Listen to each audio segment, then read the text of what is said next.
Bueno, muy buenas noches. Mi nombre es Mauricio Plata, urólogo, miembro del Departamento de Urología de la Fundación Santa Fe.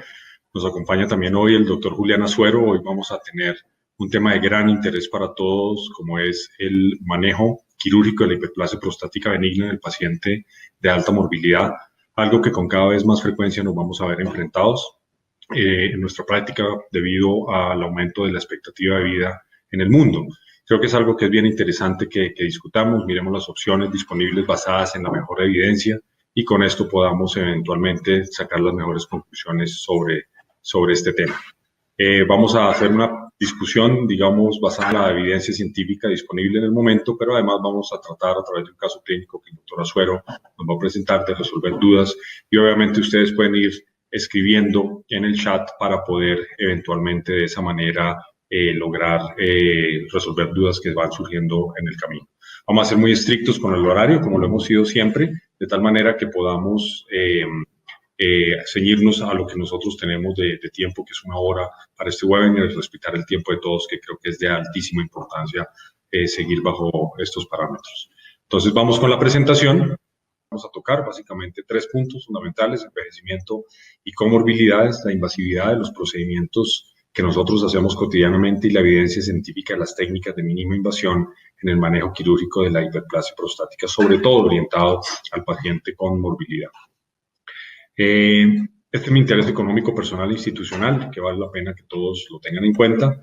¿Qué cosas son importantes? Si nosotros vemos en esta parte superior de esta diapositiva 2 fenómenos críticos en casi un siglo están ocurriendo. A principios de los años de 1950 la natalidad era altísima, la, digamos, mortalidad en personas mayores de 65 años era importante y ahora vemos cómo la longevidad y la tasa de natalidad están disminuyendo, esta última, la primera, aumentando de manera importante en la población. Pero más que eso, ¿qué es interesante? El cambio en la población mundial en los grupos etarios y en los grupos, digamos, sobre todo mayores de 85 años. Vamos a ver cómo hay un incremento en casi el 351% en esta población en los próximos 40 años y de casi el 1000% en la población mayor de 100 años, que es bien interesante. Y otro fenómeno que es bien interesante es cómo esa población va a tener una serie de enfermedades que se llaman enfermedades no comunicables, no contagiosas o enfermedades potencialmente crónicas que de una manera u otra van a ir creciendo de manera importante con el paso del tiempo y que son las responsables de la morbilidad en esta población mayor. De hecho, si miramos otros números importantes, vamos a ver cómo los pacientes mayores por encima de 50 años van a tener altísimas probabilidades de tener morbilidades, trastornos de movilidad y enfermedades que pueden comprometer, digamos, su estado de salud en general de manera importante, comportamiento simétrico en los Estados Unidos, Inglaterra y en Europa, que creo que es algo que es importante que todos tengamos en cuenta. Y desafortunadamente no todos envejecemos igual. El envejecimiento en el ser humano varía y depende de factores genéticos, ambientales, estilo de vida, de muchas variables que hacen que eventualmente el proceso de envejecimiento en todos sea completamente distinto.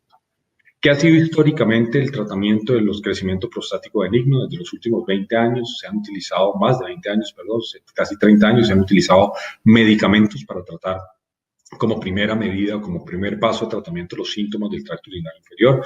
Utilizamos unos medicamentos llamados alfa bloqueadores. Estos medicamentos permiten que la persona pueda orinar más fácil a través de la relajación del músculo liso que hace parte de la próstata casi en su 30%, y de esta manera puede la persona eventualmente tener una micción mucho más satisfactoria. Sin embargo, ¿qué ha pasado con la terapia médica? La terapia médica ha hecho que muchos de los pacientes que la reciben, sus próstatas crezcan, porque no es una droga que inhiba el crecimiento prostático, y eventualmente al madurar sus síntomas urinarios tengan que ser llevados a procedimientos quirúrgicos de más invasión, procedimientos quirúrgicos como prostatectomías abiertas o cirugías mucho más mórbidas, que creo que es importante tenerlo en cuenta. Esto es un estudio español y europeo, pero es también reflejo del mismo comportamiento en población oriental, en donde vemos claramente esta tendencia a cómo estos pacientes eventualmente van a tener que ser llevados a procedimientos quirúrgicos de mucha más alta morbilidad debido al crecimiento de la próstata que puede ocurrir en esta población. Pero, ¿qué es importante? ¿Qué es un paciente de alto riesgo? Un paciente de alto riesgo es un paciente que tenga complicaciones propias de la terapia que nosotros vamos a dar. Y en el caso de la cirugía transuretral de próstata está el síndrome de resección transuretral. el riesgo de sangrado que inherentemente cualquier paciente puede tener en una operación de próstata y las complicaciones propias de las morbilidades de cada paciente, como el uso de anticoagulantes, la enfermedad cardiovascular, patologías pulmonares, patologías neurológicas, diabetes que pueden eventualmente comprometer el estado general de salud. Utilizamos una escala de clasificación que es reconocida y es utilizada por todos los médicos y los anestesiólogos lo utilizan de manera rutinaria y es la escala de la Asociación de Anestesia Norteamericana que permite clasificar el estatus del paciente en básicamente 5 grados en esta escala, siendo los grados 1 y 2 patologías sistémicas o enfermedades sistémicas sin limitación funcional, pero por encima de ellos hasta 3, 4 y 5 son pacientes que pueden llegar a tener una limitación funcional, en el grado 4 pueden llegar a tener una enfermedad sistémica con riesgo de vida y el grado 5 pues obviamente es el paciente moribundo que tiene una expectativa de vida a muy corto plazo de muy mala, digamos, posibilidad de que la pueda tener. Ahora bien, si nosotros tomamos este caso clínico como parámetro, un hombre de 81 años con síntomas del tracto urinario inferior severos, un IPSS de 35/35, que además cursa con retención urinaria refractaria hace por lo menos un mes, hipertensión arterial y diabetes mellitus, una trombosis venosa profunda en manejo con un anticoagulante o una terapia anticoagulante en ese momento.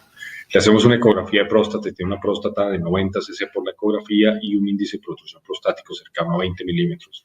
El espesor del detrusor es de 2 milímetros y un tacto rectal que muestra una próstata de consistencia normal. Y le hacemos una urodinamia y encontramos que tiene una obstrucción del tracto urinario porque tiene un índice de obstrucción del tracto urinario de 70, con un índice de contractilidad de 120, con una gran residuo postmenstrual. Yo creo que a este paciente a ninguno le cabe en la menor duda que probablemente va a necesitar algún tipo de tratamiento quirúrgico para resolver sus síntomas urinarios, que montar a este paciente en tratamiento médico, digamos, puede que no sea la mejor alternativa, es un detrusor descompensado, es un paciente que prácticamente tiene una uropatía obstructiva y además está con uno de los criterios que utilizamos de digamos, absolutos para decidir una intervención y es la retención urinaria refractaria. Este paciente tendría varias opciones de tratamiento. Una de ellas es la cirugía abierta, otra posiblemente es la prostatectomía laparoscópica en las manos entrenadas y la prostatectomía robótica, la fotovaporización con green laser, el TULEP o la enucleación o vapoenucleación con el láser de Thulium, lo mismo con el láser de Holmium, o pensar en una resección transuretral bipolar. Creo que esas son las alternativas que todos tendríamos a nuestra disposición para tratar la mayoría de estos pacientes. Desafortunadamente, estas no son las opciones que están disponibles en todos los escenarios de nuestra práctica. Y algo más grave aún es que muchas veces aceptamos el empirismo como método científico para tomar decisiones cuando aplicamos alguna técnica quirúrgica y adoptamos procedimientos quirúrgicos sin el mismo rigor que utilizamos para evaluar los medicamentos que le damos a nuestros pacientes y eso puede llegar a ser grave.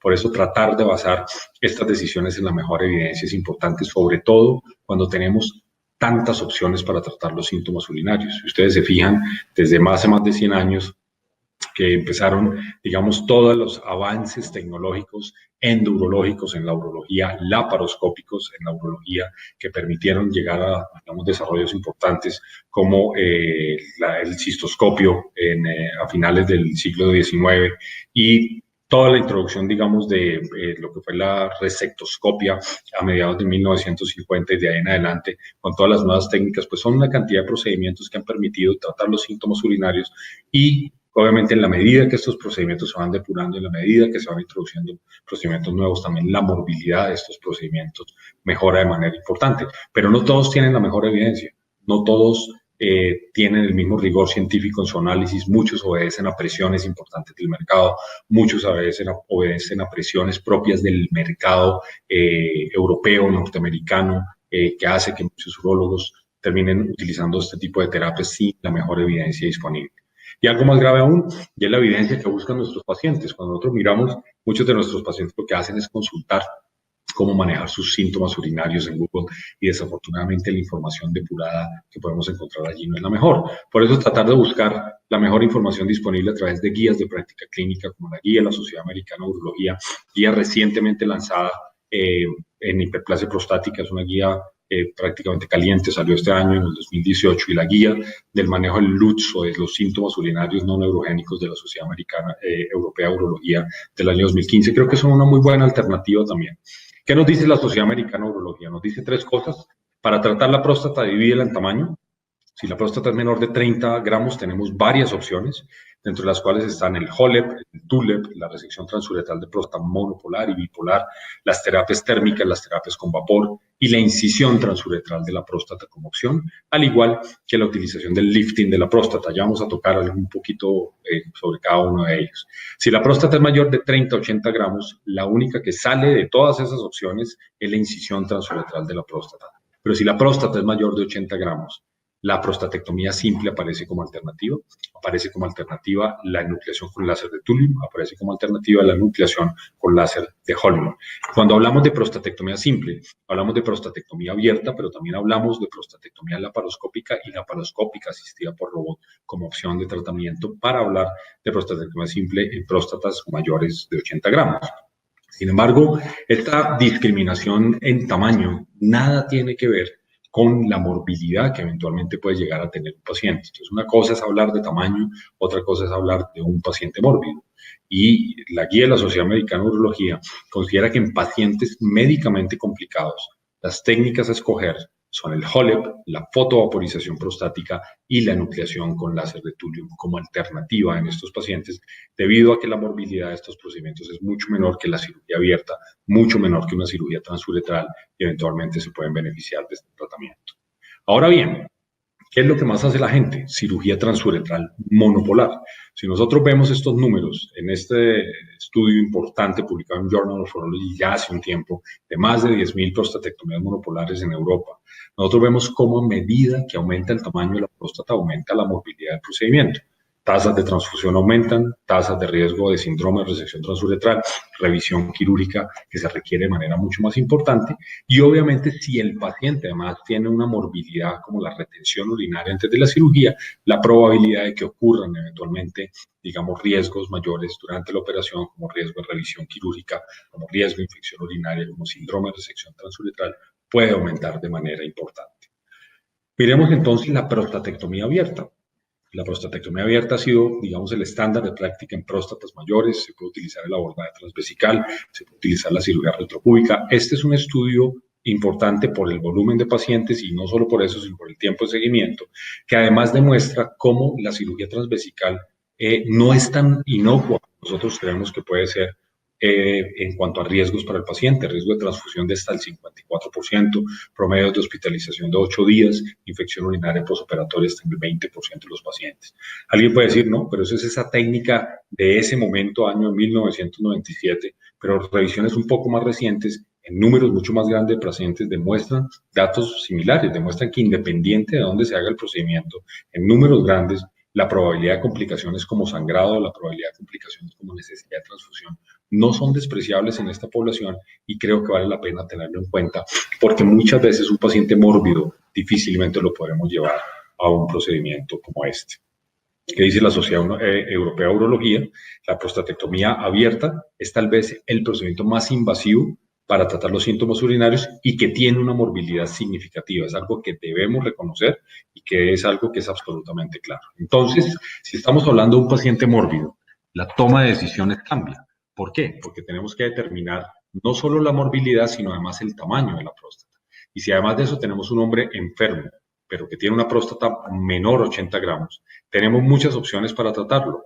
HOLEP, fotovaporización, el TULEP, el lifting de la próstata, la vaporización con calor o con vapor de agua o con chorros de agua, que también se está utilizando, pero si la próstata es mayor de 80 gramos, es probable que las únicas técnicas que podemos utilizar sean las técnicas de láser, como la enucleación con Holmium, como la fotovaporización prostática, que le pongo un asterisco porque hay una limitación en el uso del láser de luz verde en cuanto al tamaño, y la enucleación con láser de Thulium, porque son procedimientos seguros. 3 puntos importantes con el lifting de la próstata. ¿Qué es esto? Para los que no lo saben, básicamente es la colocación de unos anclajes, que son unas digamos, estructuras metálicas que recogen la próstata, que la comprimen y eventualmente al comprimirlas van a generar un mejor espacio para que la orina salga. Es un procedimiento viable, pero la gran mayoría de los estudios es en próstatas menores de 80 gramos. Y una cosa muy importante, todos los estudios excluyen pacientes con comorbilidades importantes, comorbilidades no controladas, ASA 3-4, enfermedad cardiovascular o pacientes anticoagulados. Entonces, en este momento no tenemos evidencia para pensar que el lifting de la próstata, a pesar de que es un procedimiento de mínima invasión, en esta población pueda ser utilizado. El vapor de agua.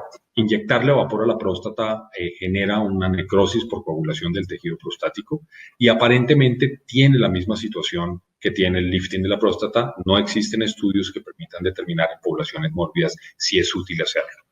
Y desafortunadamente otra técnica nueva que se llama la ablación con chorros de agua o el water jet o el aquablation. Son técnicas que todavía no son analizadas por las guías de práctica clínica, que todavía no incluyen pacientes con morbilidades importantes y que también tienen limitación en cuanto al tamaño de la próstata. Entonces, en el momento no existe evidencia de su uso en pacientes con comorbilidades importantes, algo que vale la pena tener en cuenta.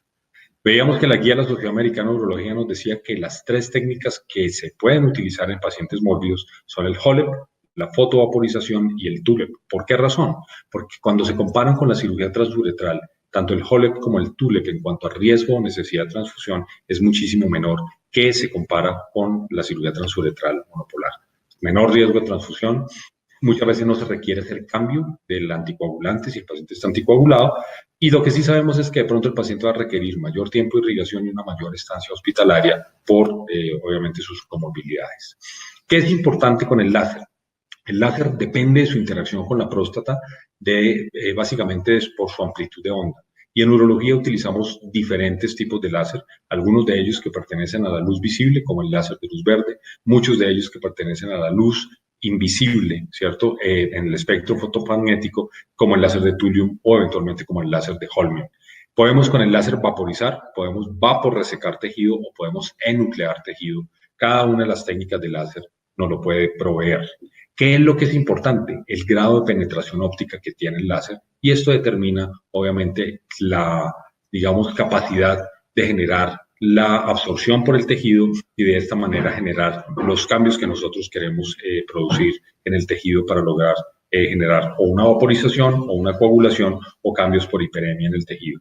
Como vemos acá en este slide, básicamente la penetración del láser de luz verde es de 0.8 milímetros, el de Thulium tiene 0.2 milímetros y el de Holmium 0.4 milímetros.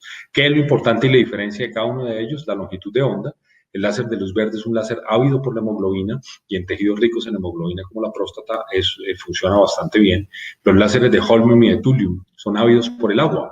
Por eso son útiles el de Holmium para el tratamiento de los cálculos, pero también son muy efectivos porque generan una onda de choque que vaporiza el tejido y esa vaporización del tejido permite resecar tejido, permite nuclear tejido de una manera bastante adecuada y hacer una cirugía con una hemostasia importante. Este es un resumen de las propiedades físicas de los diferentes tipos de láser. Ustedes ven acá el láser de luz verde, tanto de su versión de 80 watts como de 120 y 180, los láseres de Holmium, el Thulium, el diodo y la cirugía transuretral. La capacidad de ablación de tejido está directamente proporcional al bateaje que tenga el equipo que estamos utilizando. La tasa de sangrado de la gran mayoría son bastante simétricos cuando comparamos láser, pero no así con la cirugía transuretral, donde el riesgo de sangrado es mucho mayor. La zona de necrosis y la zona de coagulación son bastante simétricas con la mayoría de los láseres y esto permite que todos tengan un nivel de evidencia, por lo menos uno. Eso quiere decir que tienen mínimo experimentos clínicos aleatorizados y grados de recomendación para la mayoría en rangos de A y B que permiten recomendarlos como procedimientos seguros para pacientes anticoagulados, para pacientes con próstatas grandes eventualmente. ¿Qué evidencia hay de la enucleación con láser de Holmium en el paciente mórbido? Estas son las publicaciones que hay en la literatura, en el PubMed. Vemos cómo, digamos, hay publicaciones crecientes en este sentido. Traigo a colación algunas de ellas. Este es un estudio en 116 pacientes que estaban anticoagulados, que se compararon con pacientes no anticoagulados. Se miraron las tasas de hospitalización, las tasas de pérdida sanguínea, el cateterismo postcirugía y la reducción de la hemoglobina. Y en este estudio se ve que a pesar de haber una mínima prolongación en la irrigación vesical en la estadía en el hospital, el uso de terapia anticoagulante no afectó los resultados de la terapia con el HoLEP. La mejoría en síntomas de los pacientes fue bastante buena, la mejoría en el residuo posmiccional y la reducción del antígeno prostático fue bastante buena. ¿Qué pasa con el TULEP? o la enucleación con el láser de Thulium. Este es un estudio bien interesante porque coge dos grupos de pacientes, unos que tenían terapia puente, otros que no la tenían, estaban recibiendo anticoagulantes o antiagregantes y no se les suspendió. Cuando hablo de terapia puente, hablo de aquellos pacientes que están recibiendo algún medicamento anticoagulante y lo llevamos eventualmente a un cambio a inyectables o heparinoides para poder ser llevados a cirugía. Este estudio lo que demostró es que no hay necesidad de hacerlo, que el sangrado con el Thulium va a ser exactamente igual con cualquiera de los dos y recomiendan claramente abandonar la terapia puente como sustituto o como la posibilidad para poder operar a un paciente que se encuentra anticoagulado o antiagregado. ¿Qué quiere decir esto? Es un procedimiento seguro y eventualmente no vamos a tener inconveniente.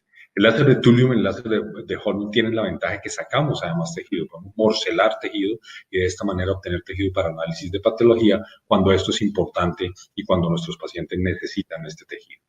Esta es la versatilidad del equipo de Thulium. Acá ven ustedes un procedimiento en el cual se está haciendo una vapoenucleación del lóbulo derecho de la próstata. Se va creando un plano de clivaje que permite además el aparato lograrlo, porque se hace, digamos, pulsión con el aparato y esto permite empujar el tejido hacia proximal y de esta manera se va, digamos, resecando y vaporresecando o vaponucleando la próstata de manera muy simétrica. Se va creando un plano perfecto de clivaje y se logra hacer una resección de tejido.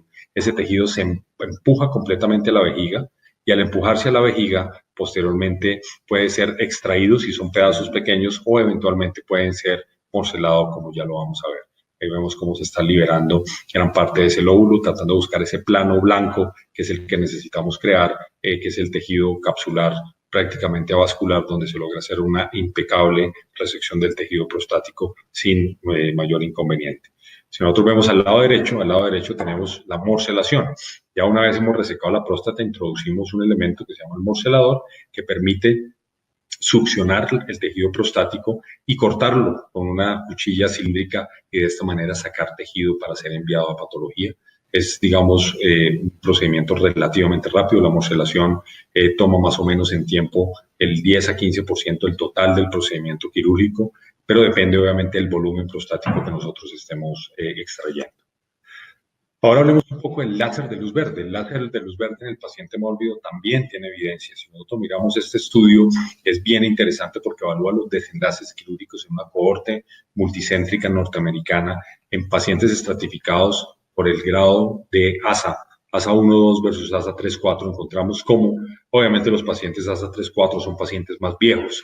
Los pacientes con ASA 3-4 son pacientes con mayor riesgo de anticoagulación, son pacientes que tienen más riesgo de retención urinaria y obviamente son pacientes que tienen eventualmente más comorbilidades. Sin embargo, el riesgo de retención urinaria fue exactamente igual para los dos grupos, el riesgo de hematuria, el riesgo de estrechez uretral, de incontinencia y los desenlaces funcionales en cuanto a mejoría del IPSS, en cuanto a mejoría del flujo urinario fueron bastante simétricos.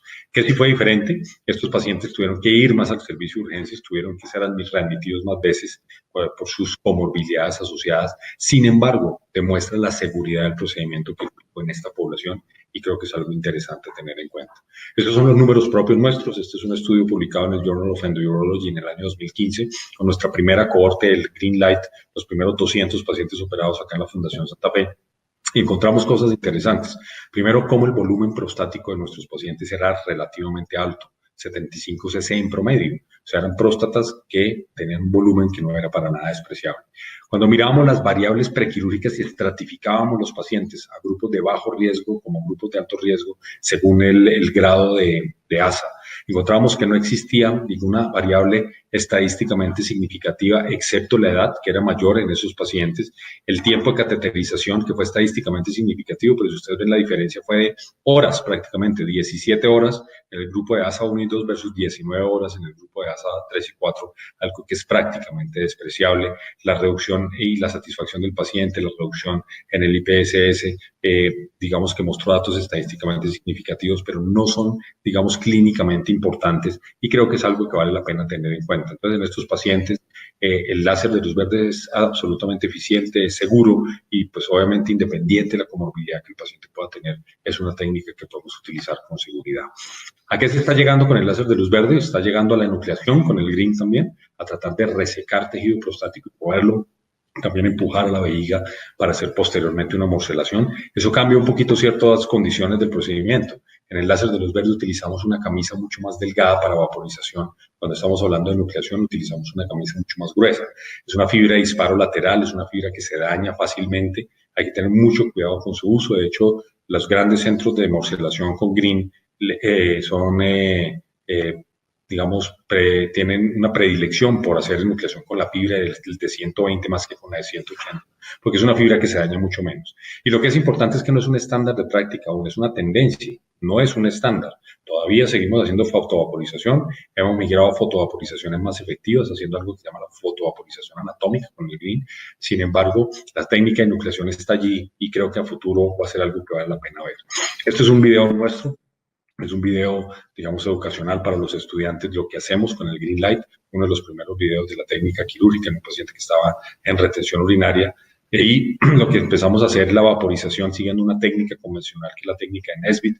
El cirujano ahí en este momento está tratando de despegar el tejido prostático, como ustedes ven, es una próstata que tiene un cuello alto. Tratar de despegar la fibra de ese cuello no es fácil, se está tratando de crear un túnel para no tener la fibra en contacto con el tejido, que sería lo ideal cuando uno hace este tipo de resecciones. Siempre fijándose los landmarks, los puntos claves de la cirugía para no cometer errores, para no tener complicaciones. Uno de ellos es el vero montano.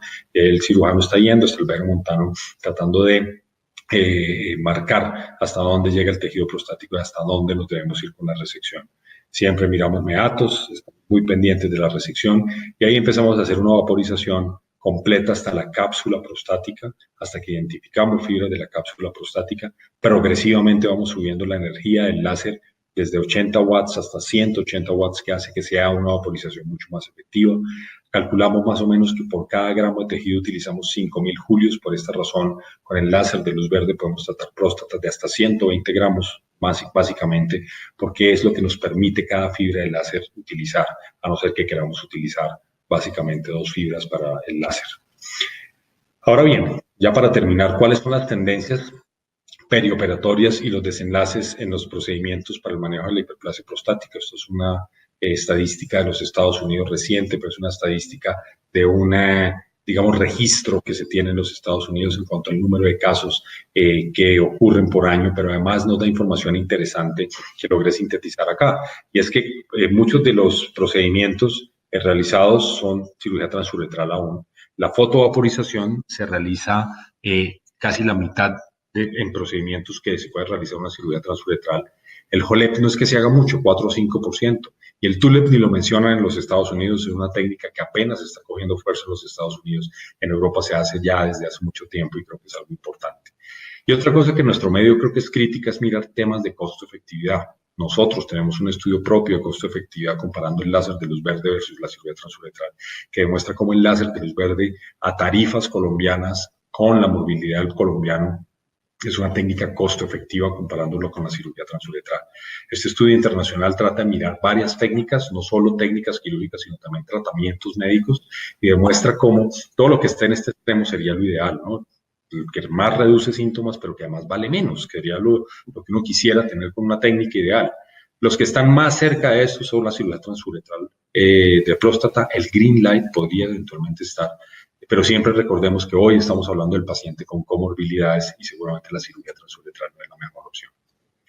Ya para terminar, 4 puntos importantes. Mayor expectativa de vida. Claramente vamos a tener una mayor morbilidad en la población. La morbilidad no es despreciable en la cirugía transuretral, no es despreciable en la cirugía abierta, sobre todo en población frágil, es algo que debemos tener en cuenta. La fotovaporización con Green Light, el TULEP y el HoLEP son técnicas recomendadas en el paciente mórbido y requerimos de entrenamiento en técnica y curva de aprendizaje que es diferente para cada una de ellas. Sin embargo, las personas que están familiarizadas con la fotovaporización, que ya han hecho cirugía transuretral previamente y que están familiarizadas con técnicas de nucleación, se dan cuenta de lo relativamente sencillo que uno se puede mover de una técnica a otra, generando, digamos, muy buenos desenlaces para los pacientes. Acá lo importante no es el éxito que yo tenga como individuo con una técnica específica. Lo ideal y lo más importante es que sea reproducible, que las personas la puedan aprender, que las personas en formación la puedan aprender. Yo creo que esa ha sido una de las dificultades que existe con el HoLEP, porque es una técnica que es un poco más difícil. El TULEP, al ser un láser continuo, permite una mejor visibilidad y eventualmente la resección y la vaporresección sean como un paso intermedio para poder llegar a la nucleación de una manera mucho más fácil. Creo que esta era la revisión completa. Ahora vamos a tener un caso clínico y quiero invitar al doctor Julián Azuero, y Julián nos va a tratar de ilustrar este tema con el caso clínico. Vamos a ir resolviendo dudas. Si en el auditorio hay dudas, también lo vamos a poder ir resolviendo. Adelante. Gracias. Vamos entonces a desarrollar este caso clínico y le pongo en contexto. Un hombre de 75 años, antecedentes de 4 stents coronarios, actualmente en tratamiento con clopidogrel.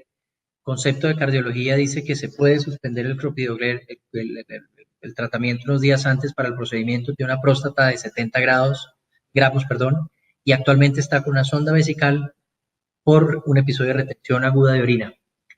Dentro de las opciones que vamos a plantear aquí, me gustaría ir desarrollando una a una. A ver, ¿usted qué opina de cada una de estas opciones? Para la decisión, digamos, quirúrgica, estamos asumiendo que el paciente tiene estudios del tracto urinario, asumimos que el paciente seguramente tiene mínimo una ecografía de vías urinarias que nos muestre el tamaño prostático, que conocemos el volumen de próstata que tiene, y seguramente también tenemos un estudio urodinámico que nos muestre si hay o no una obstrucción del tracto urinario, y además de eso, nos muestre si la contractilidad del detrusor es buena. Con esto en mente, uno ya, digamos, puede plantear un tratamiento quirúrgico, puede darle consejería al paciente. Eso es algo que discutimos hace un par de sesiones en un webinar de cómo enfrentar la parte diagnóstica del paciente quirúrgico. Es casi una recomendación de las diferentes guías a hacer un estudio urodinámico cuando se anticipa un procedimiento mórbido potencialmente irreversible. Y esto nos permite escoger qué tipo de tratamiento. Digamos, en el caso anterior, tenemos una próstata de 70 gramos, es una próstata que está como prácticamente en el límite para cualquier procedimiento. Pensar en hacer una cirugía transuretral monopolar puede ser eventualmente una alternativa, sin embargo, también veíamos cómo en este estudio con próstatas de más de 60 gramos es probable que la morbilidad de este hombre en cuanto a sangrado, en cuanto a transfusión, aumente de manera importante. Un abordaje abierto puede ser una alternativa, sin embargo, le parece un poquito exagerado para una próstata de 70 gramos, ¿cierto? Yo reservaría el abordaje abierto para próstatas de más de 130, 150 gramos, ya sea abierto o robótico o laparoscópico simple, y me iría seguramente por una técnica de láser en este paciente que me permite tratar eventualmente su próstata siendo un procedimiento seguro. ¿Cuál escoger? Creo que cabe perfectamente la fotovaporización con green light.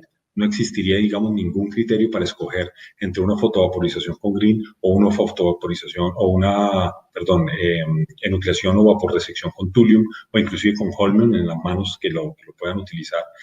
Sería difícil poder decir que una sirva más que otra en ese escenario de paciente. Las otras técnicas que están allí, la hidroablación o el aquablation es una técnica que ya está aprobada por la FDA. Existen experimentos clínicos que muestran su efectividad. Si tenemos una chequera generosa, es probable que podamos tener este equipo. En la foto atrás está el doctor Latif, nuestro profesor de toda la vida y el mentor de todos los que estamos en este departamento, y él nos enseñó una cosa, y es ir a la segunda o a la penúltima moda. Y esa penúltima moda nos dice hay que probar esto mucho más tiempo antes, hay que tener estudios a más largo plazo que nos permitan decir en estos pacientes seguramente va a ser una técnica segura. Es un procedimiento prácticamente robótico donde el cirujano hace unas mediciones de la próstata y un computador va a permitir hacer casi todo el procedimiento quirúrgico, lo cual hace que el procedimiento sea seguro, pero digamos que el largo plazo es el que nos va a determinar realmente su efectividad. Están las otras técnicas, está el RESUM, está la embolización de la próstata. Yo en embolización, digamos, creo que hay muy poca evidencia, de hecho, lo consideran la mayoría de las guías técnicas experimentales, por ciento.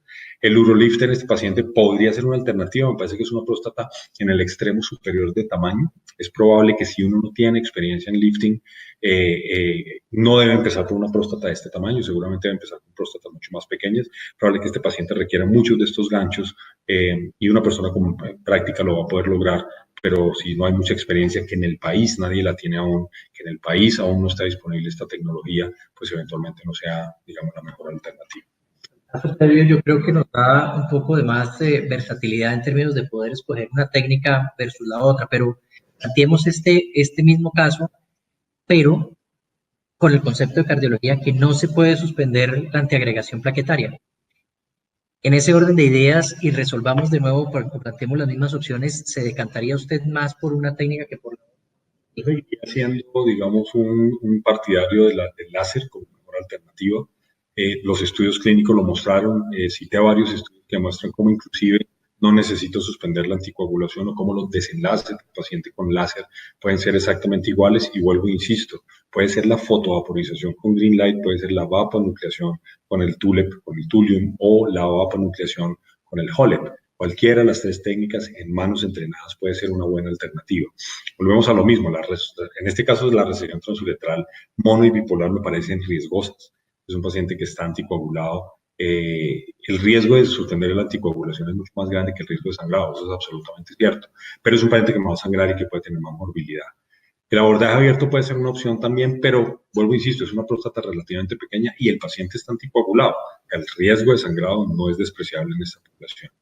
Y quedarían las otras opciones que para mí son experimentales todavía, como la embolización prostática, el lifting del cual no disponemos, por lo cual creo que el láser de la próstata para mí sea tal vez la mejor alternativa, digamos, en nuestro medio, en donde es una técnica que se ha difundido, donde es una técnica que muchos urólogos han aprendido a hacerla de manera importante, donde dictamos cursos permanentemente de actualización para que la gente aprenda a hacer este tipo de procedimientos. Pienso que en algún momento algunos incluso de los doctores que nos estarán viendo por el webinar han estado sometidos hasta este tipo de pacientes. Probablemente en el pasado pues no tenían las ventajas que se tienen hoy día en términos de los avances tecnológicos.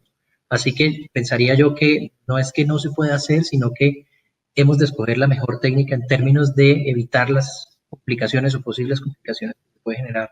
No sé si hay alguna pregunta en el auditorio. Entonces, los invitamos, todavía nos quedan algunos minutos para que ustedes puedan eventualmente generar sus preguntas. Hay una pregunta, Mauricio, dice que si en Colombia ya se realizan todas estas técnicas. Sí. Láser de luz verde. A ver, el láser en urología se ha empleado desde hace muchísimo tiempo. Tal vez uno de los primeros que se utilizó en la década de los 90 se llamaba el neodymium jack, con una técnica que se llamaba el VLAP o la Visual Laser Ablation of the Prostate o ablación prostática con láser visual, llamémoslo así. Era un procedimiento que generaba necrosis de coagulación, pero era un láser que desafortunadamente por una penetración errática muy profunda no generó los mejores resultados que se querían tener. El green light o la fotovaporización apareció a finales de los años 90, igual que el Thulium, igual que el HOLEP que venían desde la década de los 90, pero la gran mayoría de los estudios no se decantaron hasta principios de este siglo y de esta manera se empezaron a introducir como opciones válidas de tratamiento en el manejo de los síntomas urinarios.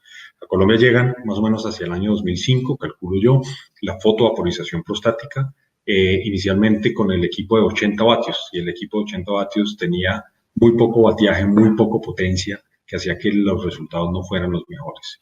Cuando aparece el láser de 120 watts, decidimos en la Fundación Santa Fe traer ese láser a nuestro servicio, incorporarlo en la práctica urológica y empezamos a hacer los primeros casos y rápidamente apenas sale el láser de 180 de fotovaporización, migramos al láser de 180. Previamente habíamos tenido láser de holmium, tanto para cálculos como para próstata. Era una técnica dispendiosa, hicimos digamos, una serie de casos que nos mostró que era una técnica que era engorrosa desde el punto de vista técnico, que hacía que los resultados no fueran reproducibles entre todos nosotros, por eso lo abandonamos. Y posteriormente apareció el láser de Thulium y le dimos la oportunidad al láser de Thulium hace más de un año en la Fundación Santa Fe, después de llevar más de 700 casos de fotovaporización prostática con láser de luz verde. Aparece el láser de Thulium y hemos empezado nuestra curva y nuestra experiencia con el láser de Thulium, la cual ha sido exitosa y la cual es ventajosa y nos permite obtener tejido prostático cuando hacemos el láser del Thulium. Es una técnica amigable, es una técnica que funciona bien y que los resultados son bastante buenos y comparables con la fotovaporización. Resalto también, Mauricio, que la hidroablación, el Rezum, que es la técnica con vapor y el Urolift, aún no se realizan en Colombia, no lo tenemos disponible. Hay otra pregunta de otro doctor donde dice que si ya tiene disposición, si ya posee el láser verde en su clínica, si le ve usted alguna ventaja de adquirir el láser de Holmium para hacer HOLEP. Es como tener dos opciones o dos técnicas diferentes. Yo creo que si uno tiene la posibilidad de hacerlo y tiene un centro en donde el volumen le permite desarrollar destrezas para tener las dos técnicas quirúrgicas que son completamente diferentes, es absolutamente válido y legítimo hacerlo. Digamos que lo interesante sería poder desarrollar una muy buena casuística con una de ellas, que es lo que más va a garantizar buenos resultados. Nosotros lo vimos cuando comparábamos los resultados de los primeros pacientes con los pacientes del final, no solo en cirugía de próstata, patología benigna, en todas, en cáncer de próstata, en incontinencia urinaria. Obviamente los desenlaces son diferentes porque a mayor experiencia vamos a lograr tener mejores desenlaces. Entonces yo creo que la recomendación sería como fortalecer lo que ya tengo. Si ya tengo un buen láser, y el láser de luz verde es un muy buen láser, yo me inclinaría por fortalecer ese tipo de tecnología, por tener una mayor casuística, por publicar mis números antes de, digamos, tratar de tener otras técnicas diferentes. Ahora, ¿qué opina usted de la necesidad de tener patología en el caso de usar un láser verde para analizar? La pregunta antes se cuestionaba mucho porque la probabilidad de encontrar tumor prostático en una patología de RT1 era despreciable, podía llegar a ser casi el 5%. Sin embargo, con la estratificación de riesgo del cáncer de próstata en tumores de moderado riesgo, alto riesgo, bajo riesgo o muy bajo riesgo, nos dimos cuenta que la mayoría de los tumores encontrados en especímenes de cirugía transuretral eran de muy bajo riesgo o de bajo riesgo. Y esto hacía que eventualmente, pues digamos, se perdiera la importancia eventualmente de tener este estudio patológico. Sin embargo, hay muchos pacientes que sí lo necesitan, pacientes con PSAs elevados, múltiples biopsias previas negativas en el que uno quiere obtener tejido prostático. Ese es un paciente en el cual eventualmente tener patología puede llegar a ser algo importante y algo que sea, digamos, interesante lograr tener. Creo yo que esa sería como la bondad de obtener la patología con la morcelación en estos pacientes. Hay otra situación, la doctora Díaz, lamentablemente no hay disponibilidad de todas estas técnicas en los hospitales de Bogotá. Tomando entonces el segundo caso, en donde en un hospital solamente se dispone de la técnica monopolar o la RTU, ¿usted qué preferiría? Yo quizás aquí me adelantaría a usted, yo pensaría que no se trata solamente de lo que tengamos disponible en el hospital o en donde ustedes trabajen, sino que también hemos de valorar el paciente y si definitivamente es un paciente con riesgo y se va a beneficiar de alguna de las técnicas. Creo que en Bogotá incluso hay disponibilidad de tener el equipo prestado en algún momento y que se pueda realizar la técnica. La cirugía transuretral monopolar pronto se va a acabar. Esa es una discusión que muchas de las casas comerciales hay que dar de cómo debería, casi por un sentido de seguridad del paciente, migrar de tecnología monopolar a bipolar y que ese impacto no fuera muy grande, facilitar la recompra de equipos, la retoma de equipos en la mayoría de hospitales, porque claramente la cirugía bipolar disminuye el riesgo de síndrome de resección transuretral, sobre todo con la hiponatremia ilusional, porque se utiliza solución salina. Yo creo que ese sería como el mejor escenario. Yo ante un paciente mórbido, una próstata grande como el que presentó Julián, y si solo tengo disponible cirugía monopolar en mi hospital, creo que es un paciente de alto riesgo para una cirugía. Es un paciente que yo remitiría eventualmente a un sitio que pudiera ser manejado con una técnica de mínima invasión, mucho más segura y que pudiera dar unos desenlaces seguros para el paciente. ¿Cambiaría algo el abordaje si el paciente en lugar de estar antiagregado está anticoagulado? Yo creo que de hecho, muchos de los estudios lo que vimos es pacientes de coagulación formal, utilizando warfarina inclusive. Muchos de los pacientes de la serie Green nuestra estaban o antiagregados o anticoagulados. Si mal no recuerdo, 1 de cada 5 lo estaba. En muchos no se suspendió la anticoagulación. De hecho, la aspirina, por ejemplo, no es un criterio para suspender un procedimiento quirúrgico, ni siquiera con cirugía transuretral. El clopidogrel es un antiagregante dual, es un antiagregante de mayor potencia. Los estudios demuestran que no es necesario suspenderlo y la warfarina en teoría tampoco. Lo que pasa es que eso sí nos genera todo un poquito de intranquilidad. Hay que ver cada caso en particular. Yo creo que sería como una mejor recomendación. Una próstata gigante, 100 gramos, con un paciente anticoagulado full, muy mórbido, ASA 4, es un paciente en el cual uno sí quisiera estar muy seguro, seguramente tener una cama disponible en cuidado intensivo, de pronto tener reserva de sangre si no la vaya a utilizar, qué sé yo, son pacientes que deberíamos tener cuidadosos también. Si yo trabajara en provincia, Mauricio, y estuviese pensando firmemente en adquirir láser, ¿alguna recomendación? ¿Qué láser? ¿Por qué láser iniciar? ¿Por qué láser adquirir? Impresionante, que es, si yo estoy en provincia y no tengo nada más, yo me iría por un resectoscopio bipolar, es una muy buena opción. El láser termina siendo una tecnología costosa todavía en nuestro medio. Los precios del láser oscilan entre 200.000, $250.000, que con un sistema de salud nuestro frágil, en donde el reembolso por los procedimientos no es tan alto, digamos que no es fácil llegar a números. Si yo trabajo en una práctica de grupo, así yo esté en provincia, es probable que sí lo pueda lograr. Y en ese caso, creo que si uno quisiera el procedimiento más seguro de todos, es probable que migre por una fotovaporización green y escoja el green como una buena alternativa, técnica fácil de adoptar, técnica fácil de aprender. Si uno se siente cómodo, eventualmente podría migrar al Tulip, al Thulium. El Thulium me parece que es muy versátil. Permite vaporizar, permite vaporresecar, permite vaponuclear. Es una técnica mucho más versátil que cualquier otra. Los costos de los equipos son similares y tiene una ventaja sobre la fotovaporización, es que en la fotovaporización la fibra de láser es desechable para el paciente en la nucleación en el Thulium. La fibra es una fibra que se puede reutilizar más o menos unas 10 a 15 veces y eso reduce los costos de manera importante. Y digo reutilizar no por capricho, sino por sugerencia del fabricante, en donde se puede esterilizar la fibra en los hospitales en autoclave y no pasa nada. ¿Cuál es la recomendación suya en términos de el seguimiento posoperatorio de estos pacientes? Muchos se hacen ambulatorio, muchos se van para la casa, permanecen en el hospital menos de 20 horas, como ustedes lo vieron en el estudio que mostré, y se van para la casa sin sonda, dirían el 95% de los casos. Ese paciente viene a los 8 días a un control. Por estándares de nuestro servicio le hacemos un IPSS. Ese primer IPSS es un poquito falseado porque el paciente aún tiene muchos síntomas irritativos asociados al edema, a la intervención.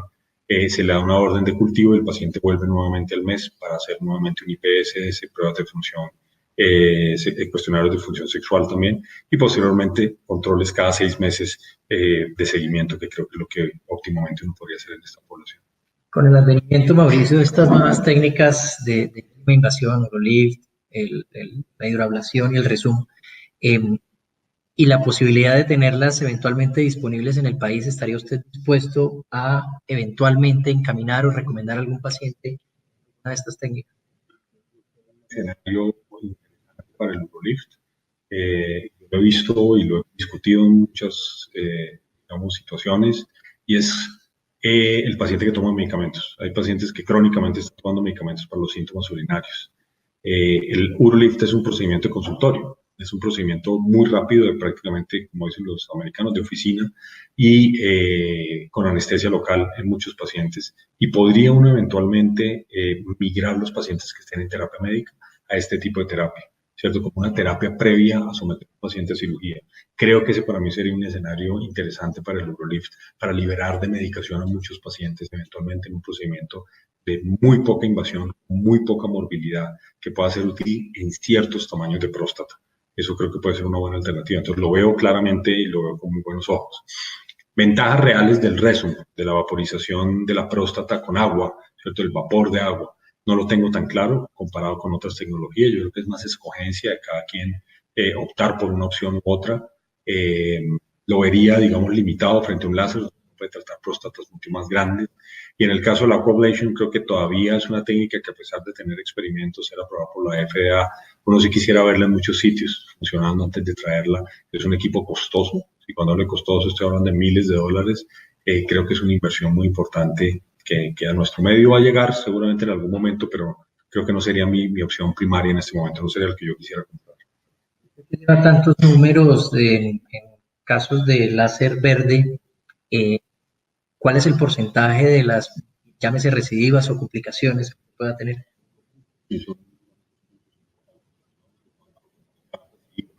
Eso lo medimos ya. Nosotros tenemos casuística con seguimiento casi 7 años, y encontramos que en seguimiento promedio de 5 años, la tasa de recurrencia y necesidad de reintervención en estos pacientes es de menos del 2%. Es realmente baja. Seguramente esos números van a incrementar cuando vamos a 10 años. Van a empezar a aparecer más pacientes con necesidad de reintervención. En cirugía transuretral se manejaba un número mágico que es 2% por año de tasa de reintervención, ¿cierto? Estábamos hablando que un paciente operado hace 10 años tiene un chance del 20%, 1 de 5, de tener que ser operado nuevamente porque la próstata vuelve a crecer. Yo creo que con los láseres no estamos lejos de eso. Yo creo que estamos muy similares, pero la experiencia, por lo menos a este término, es esta que estoy mencionando, que es realmente buena. Otra de las opciones que eventualmente se pudieran plantear, claro que ya estaríamos hablando ya en casos muy extremos, es el uso de una sonda vesical, llámese permanente, o el uso de autocateterismos, ¿Qué opina usted del paciente mórbido? Creo que puede ser una buena alternativa en el paciente que no tiene contracción del detrusor, el paciente que me muestra en la urodinámica que su vejiga no se contrae, que me muestra que eventualmente tiene un detrusor completamente descompensado, en el cual anticipo que cualquier procedimiento quirúrgico no va a ser exitoso. Ese es un paciente en el cual plantear la opción del cateterismo intermitente, plantear la opción de una derivación con una cistostomía permanente puede ser una alternativa viable. Hay algunos stents que se están usando en el mundo, pueden ser una opción interesante a futuro en esta población, son stents recambiables que el paciente puede tener y que puede activar para lograr evacuar su vejiga, pero eso está en investigación todavía. Creo que es algo que puede venir a futuro como alternativa, pero creo que es válido sobre todo en ese escenario, en el paciente que no tiene opción o en el paciente severamente mórbido, en el cual no podemos hacer nada. ¿Pensaría usted que, bueno, lo que nos dicen los estudios eventualmente, que en aquel paciente mórbido, vamos a suponer que en ese momento no tiene síntomas tan severos, ¿usted pensaría que el uso de una terapia temprana, llámese alfa bloqueador, un alfa bloqueador o una terapia combinada, de alguna manera pudiese prevenir el advenimiento de una retención aguda de orina y una eventual necesidad de tratamiento quirúrgico? Visto con la terapia de tratamiento a 4 años, clásicos, estudios que comparan terapia combinada versus placebo versus monoterapia o estudios que comparan terapia combinada versus monoterapia como el estudio COMBAT o como el estudio INTOPS, demostraron cómo esta combinación disminuye el riesgo de necesidad de intervención, disminuye el riesgo de progresión de la enfermedad, disminuye el riesgo de sangrado de origen prostático. O sea, hay varias cosas que se derivan de la terapia médica combinada. Lo que pasa es que la terapia médica, los estudios de seguimiento son a 4 años. Por encima de 4 años no sabemos qué pueda suceder, eso se va a mantener en el tiempo. ¿Cuánto le cuesta a una persona durante 20 años tomar una terapia médica combinada? Es otro escenario que en nuestro país hay que empezar a mirar con mucho cuidado y con mucha lupa, y yo creo que eso es importante. Y lo otro es cómo interpreto yo la literatura. Los estudios me dicen hay una reducción del 50% del riesgo de retención urinaria. Claramente lo es. ¿Por qué? Porque en el grupo de terapia combinada el riesgo fue del 3% versus 4 o 5% en el grupo de monoterapias. Ambos son realmente bajos, entonces los números, digamos, pueden impactar dependiendo de la forma como se presenten. Sin embargo, creo que la terapia combinada es una muy buena alternativa para arrancar para un paciente. Es un paciente de 50 años con una próstata de 60 gramos, con síntomas urinarios, eventualmente la terapia combinada sea su mejor opción en ese momento. ¿Cuándo migrar a cirugía? Cuando exista alguna condición que haga el paciente quiera migrar, cuando exista algún signo de uropatía obstructiva importante o de deterioro del tracto urinario con la terapia combinada, que yo creo que es lo que es interesante. No es una terapia escalonada, no quiero decir con esto que los pacientes siempre tengan que recibir primero terapia médica y después pasar a cirugía. Hay pacientes que de entrada van a tener que pasar a cirugía, como el que planteó eventualmente Julián. Eso creo que básicamente es lo que tenemos que hacer. Y bueno, creo que hemos llegado al final. Muchísimas gracias a todos por conectarse. Quiero aprovechar estos escasos segundos que quedan para invitarlos. El próximo jueves nuevamente vamos a tener un interesante webinar.